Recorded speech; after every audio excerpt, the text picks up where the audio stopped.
Chris Mark's Three Little Pigs Rubs and Sauces. Macaroni and cheese getting a little bit pricey. I'm going to show you a cheap, easy recipe for smoked macaroni and cheese. Basically starts with pre-cooked Stouffer pans ready to go. Basically going to move them into a catering pan. This will basically serve anywhere between 20 to 25 people in this kind of serving. It's very simple and easy to do. It's also very quick. It can be done on the smoker and it can also be done in the oven. So as you can see, I'm just going to take the Stouffer, it's already unfrozen. I'm going to move it into a standard large catering pan. So the next thing I want to do is I want to give it a little bit of zing. So the first thing I'm going to put in there is I'm going to put some bacon bits.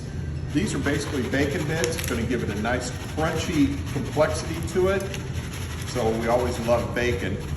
I'm going to end up putting in about a cup to a cup and a half to 2 of the Stouffers. The next thing I'm going to do is I want to give it a little bit more of a zing. I'm going to finely chop some jalapenos. I'm going to take these jalapenos, going to lightly dust them up through. Going to again give a little bit of a heat. Not too much, again about a half cup.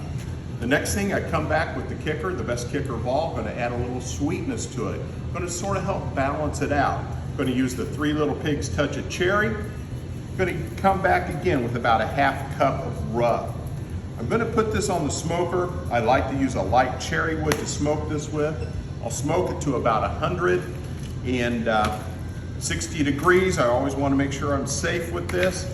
Going to come out great, going to have a little bit of a crunch on that outside. Everybody fights for the edges. Again, a simple, easy, quick macaroni and cheese.